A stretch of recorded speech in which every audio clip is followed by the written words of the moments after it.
સાબરકાંઠા અને અરવલ્લી જિલ્લા સહિત અન્ય જિલ્લામાં હવામાન વિભાગ દ્વારા કમોસમી વરસાદ પડવાની કરવામાં આવી આગાહી। રાજ્યમાં હવે શિયાળાએ વિદાય લીધી છે, ત્યારે હવે ઉનાળાએ આગમન કરવા લાગ્યું છે।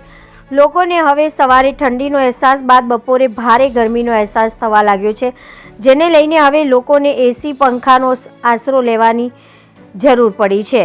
પહેલા ઠંડીથી બચવા માટે અનેક નુસ્ખા અપનાવતા હતા, હવે ગરમીથી બચવા માટે કરી રહ્યા છે સાથી। રાજ્યના નવા કરાયેલા ઘઉંના વાવેતરનું પાક હવે હોળીના તહેવાર બાદ કાપવાની શરૂઆત કરવામાં આવશે અને એવા સમયે ગરમી ધગધગતા અંગારા જેવી પડશે।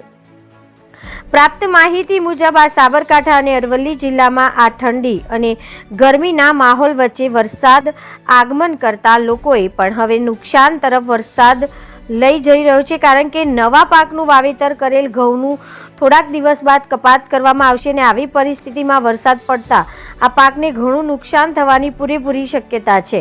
રાજ્યના હવામાન વિભાગ દ્વારા ક્લાઇમેટ ચેન્જના કારણે હવે લગભગ 12 માસ વરસાદ વરસતો રહેશે, ત્યારે હવામાન વિભાગ દ્વારા આજે ગુરુવાર રાજ્યના 7 જિલ્લામાં હળવા વરસાદી ઝાપટાની આગાહી કરવામાં આવી છે।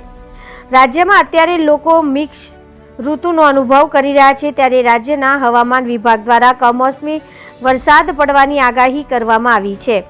હવામાન શાસ્ત્રીઓના જણાવ્યા મુજબ આખો દિવસમાં આકરો તાપ અને બફારો તથા આખા દિવસમાં ગમે ત્યારે વરસાદી છાંટા પણ વરસી પડે છે।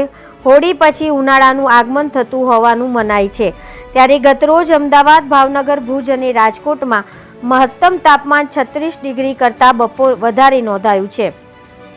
આ સિવાય ઘણા શહેરોનું તાપમાન 35 ડિગ્રી જેટલું રહ્યું હતું। ત્યારે બીજી તરફ હવામાન વિભાગ દ્વારા આજે તારીખ 26 ફેબ્રુઆરીને ગુરુવારના રોજ સાબરકાંઠા, અરવલ્લી, નર્મદા, ડાંગ, તાપી, ભાવનગર, અમરેલી જિલ્લામાં હળવા વરસાદના ઝાપટા પડવાની શક્યતા સાથે આગાહી કરવામાં આવી છે। રિપોર્ટર જનક જાદવ, BN ન્યૂઝ ગુજરાતી, સાબરકાંઠા।